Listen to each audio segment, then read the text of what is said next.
族达到完美进化。接下来要如何对待？太子生福利，宝术共鸣之后，不但全无分量，当年第一，这是。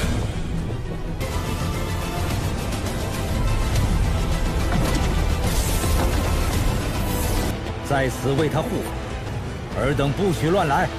欲独自招待贵客，本族将带领众多大将，但听闻荒岛就。Halo guys, welcome back to Kubi Movie. Dan kita bakal melanjutkan dua tonghua termantap di channel ini, karena bisa dibilang kedua tonghua ini legend sudah lama banget.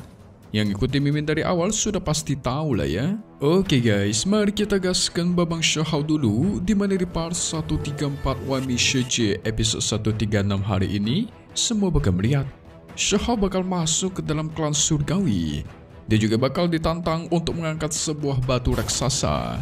Batu raksasa itu penuh akan kekuatan yang membuat Xiaohao kesulitan. Hayo, ini sangat sesuai dengan spoiler kemarin yang Mimin kasih kan. So kalian mesti ingat, kemarin Xiaohao sudah melewati semua rintangan bersama Yunxi, dan mereka sudah mau sampai ke hadapan kota surgawi, tempat si Yunxi tinggal.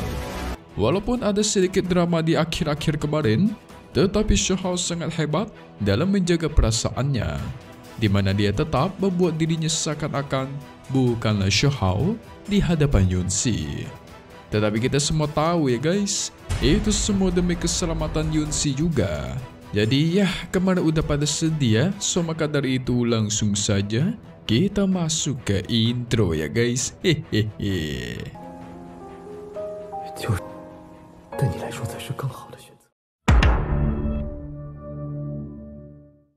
Singkat cerita, di sisi lain, para prajurit sudah menemukan jasad dan senjata dari Raja Perang Klan Chan.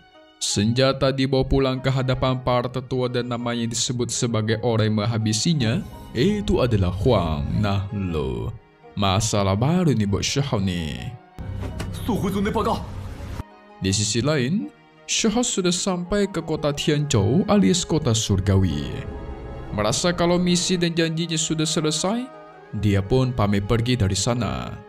Tetapi Yunxi mencoba menahannya karena dia ingin mengajak Xiaohao masuk ke dalam klannya, apalagi setelah dia menghabisi Raja Perang dari klan Chan.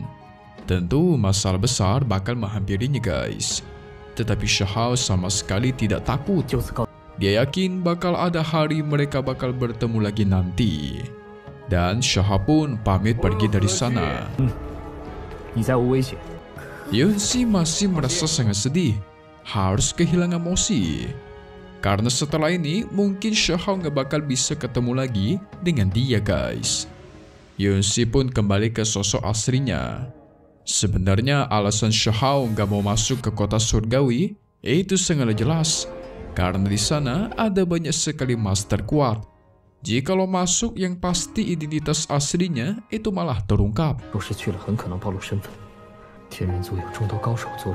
Tetapi tiba-tiba baru aja mau pergi, dirinya malah dijebak oleh formasi rantai pengikat yang sangat kuat. Di sisi lain, tepatnya aula utama, Yunxi ditanya-tanya oleh kedua dewa surgawi dari klannya. Yang satu bernama Chito, yang wanita tua bernama Xixia. Hehe. Yang kemarin nonton spoiler buatan Mimin pasti sudah tahu lah ya, siapakah mereka berdua. Tentu mereka penasaran akan Moxi yang katanya berhasil mengantarkan Yunxi sampai ribuan mil jauhnya. Dan paling luar biasanya adalah mengalahkan sang Raja Perang dari klan Chan. Sungguh langka sekali pria muda seperti itu. Tetapi guys, ternyata selain si Yunxi, ada juga anak muda yang memegang batu takdir. Dan kebetulan dia sudah sampai ke kota. Namanya adalah Youyu. Jadi misi Yunxi sekarang adalah berkumpul dengan si Youyu dan menggabungkan kedua batu takdir mereka. Yang ternyata guys, ada fakta menarik di balik batu takdir surgawi ini. Jadi dengan Yunxi dan Youyu bergabung, maka mereka bisa menjadi generasi muda yang tidak terkalahkan. Soalnya batu takdir itulah yang membuat orang-orang dari klan mereka berhasil mencapai evolusi tertinggi dan ranahnya yang paling tinggi. Makanya tidak heran ya guys, kenapa batu takdir surgawi diincar banget sama orang-orang dari klan lain.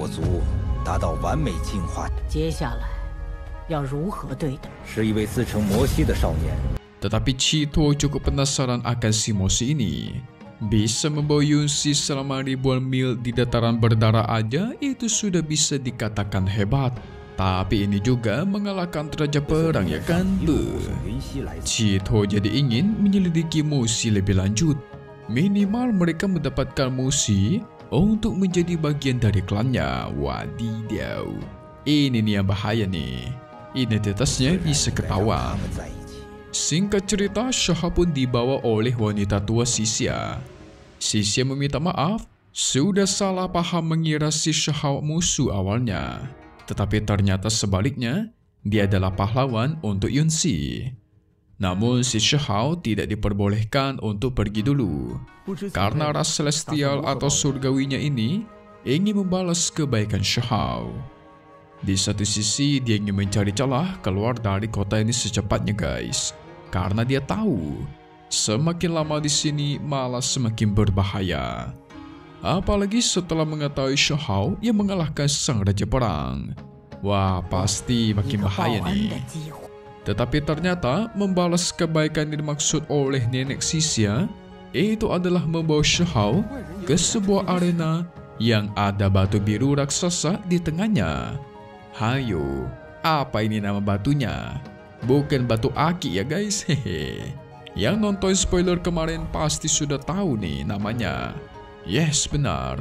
Itu adalah namanya batu terbang abadi atau batu peri terbang. Sebenarnya sama saja sih. Dan di sana juga sudah ada dua wanita cantik yang hijau bernama Fuchi. Yang satu lagi bernama Manchu Shahua. Kita panggil aja Manchu ya. Mereka berdua ini merupakan mutiara putri dari klan surgawi celestial. Cantik-cantik banget nih.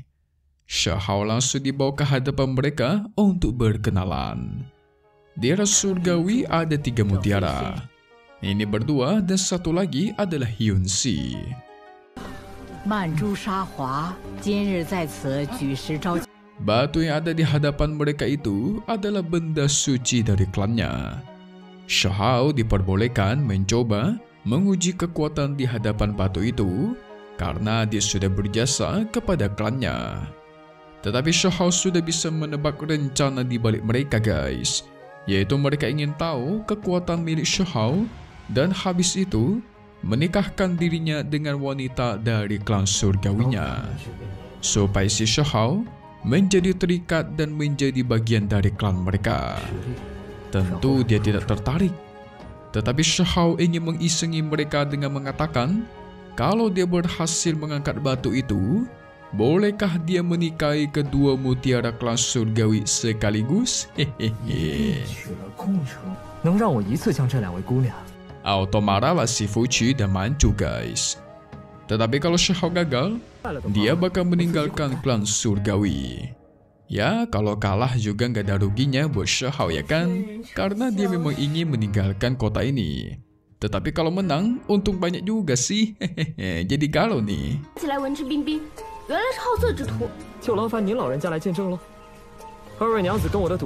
Sehingga gak perlu basa-basi lagi, Shahao pun perlahan maju ke hadapan sang batu. Tetapi semua orang cukup kecewa karena batu terbang abadi ini tidak menunjukkan reaksi apapun sama sekali. Itu menandakan kalau Shahao kurang berbakat, sehingga proses pengangkatan pun dimulai. Baru aja pegang, Shahao sudah bisa sadar kalau batu ini memanglah harta karun yang sangat bagus. Dan uniknya lagi, rahasia di dalam batu ini beresonasi atau terhubung dengan daging dan tubuhnya Shahao. Dia makin penasaran pun mencoba mengangkat batu itu.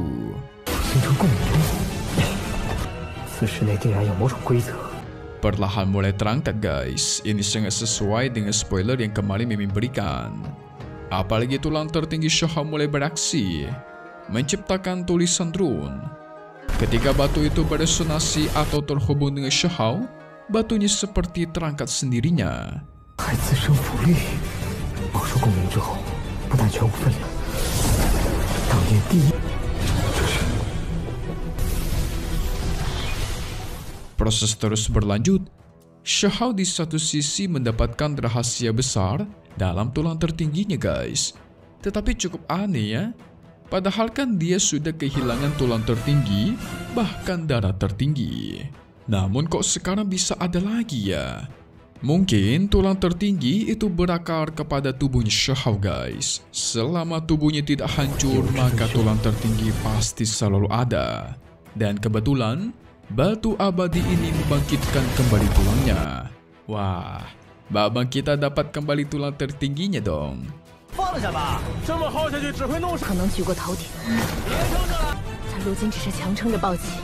Shahao di luar tubuhnya hanya terdiam, tetapi di dalam, dia mendapatkan teknik baru dari rahasia tulang tertingginya sendiri, yaitu tangan surgawi alias tangan dewa. Segera Shahao coba pelajari dan dia serap. 一步攻击。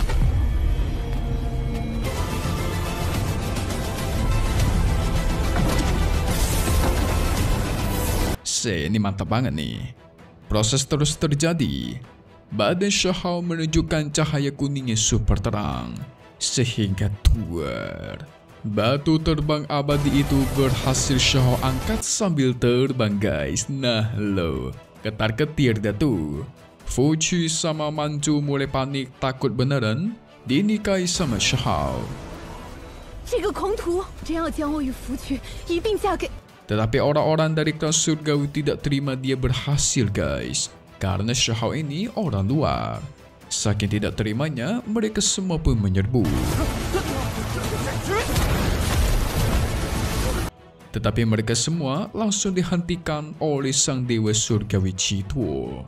Soalnya Shahao adalah pahlawan bagi ras surgawi mereka. Tidak boleh asal diganggu. Malah dia menyuruh beberapa orang untuk menjaga Shahao yang masih dalam proses pemahaman rahasia di balik batu abadi. 在此为他护法，尔等不许乱来。 Qituo memastikan mereka sebagai kelas surgawi yang agung itu harus menepati janji, walaupun janjinya bersama orang luar sekalipun.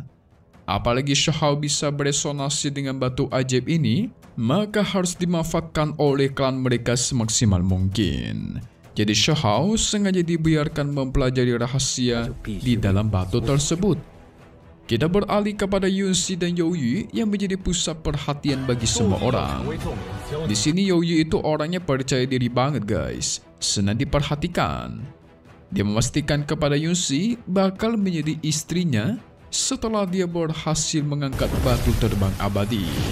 Ya, kalau itu mas sudah diangkat oleh babang kita duluan ya. Hehe. Youyu langsung ingin mencoba mengangkatnya, tetapi batu terbang abadi sudah menghilang dari sana. Tentu mereka bingung. Yang ternyata batu itu sedang dipakai oleh Moshi alias Shahao. Yunxi terkejut. Shahao berhasil mengangkat batu terbang abadi dan dia dipersilahkan menikahi dua mutiara klan sekaligus. Shahao juga diperbolehkan meminjam batu itu sebentar untuk mengalami pencerahan. Mantap. 七拓、七侠二位天神召，两位天神才同意把飞仙石。 Di sisi lain, tepatnya di luar klan surgawi, sudah banyak sekali orang dari klan lain yang berkumpul tepat di depan gerbang. Entah apa yang mereka lakukan, sepertinya ingin mengajak perang. Tetapi Qituo memastikan untuk sabar dulu. Pasti ada alasan khusus.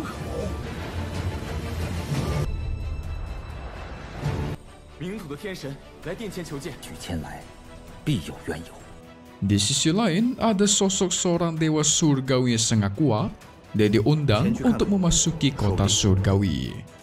Tetapi dirinya tidak ingin masuk karena dia tidak ingin melihat ada pertempuran antaras. Sepertinya orang ini bertindak netral guys. Tetapi kakek satu ini termasuk orang yang sangat kuat. Sementara di aula utama, akhirnya dewa surgawi dari klan Ming itu sudah datang. Sang dewa mengatakan klan Ming yang tidak ada masalah dengan klan surgawi, tetapi dia cuman mencari satu orang, yaitu orang yang bernama Huang alias Moshi. Waduh. Dewa surgawi ini ingin meminta pencerahan dari Huang soal metode rahasia Kaisar Guntur. 希望诸位道兄将其 那摩西就是近日。 但听闻荒 Chito tentu menolak, karena sekarang Shihao masih menjadi tamu terhormat klannya. Dewa surgawi klan Ming pun hanya tertawa mendengarnya guys. Tetapi dia mengingatkan, klan Chan sudah memimpin banyak sekali jenderal dan pasukan besar, dan mereka sedang menuju ke arah kota surgawi. Jadi kalian mesti siap-siap aja ya. Klan surgawi celestial kalian bakal menghadapi badai besar. Wadidaw. Malah sekarang Shihao jadi kambing hitamnya nih guys.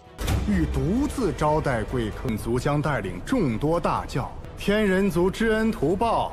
Lantas gimanakah selanjutnya? So mari kita masuk ke bagian review buat part 135 episode 137 yang bakal dirilis lagi di minggu depan. Hai.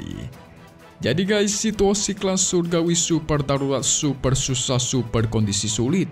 Tetapi nanti bakal muncul sebuah harta lonceng super kuat ke aula utama mereka. Entah punya siapa nih. Namun di sisi lain, kedua surgawi yaitu Chito dan Xixia malah membentuk sebuah formasi yang kuat dan tuar. Formasi itu digunakan untuk menekan Shihao guys. Wah, bos kita malah ditangkap nih guys. Membuat Shihao terluka parah dan dipenjara. Yunxi melihatnya tentu tidak tega. Katanya pahlawan surgawi kok malah ditangkap ya kan? Sang dewa surga yang tadi sangat kuat pun muncul datang ke klan surgawi.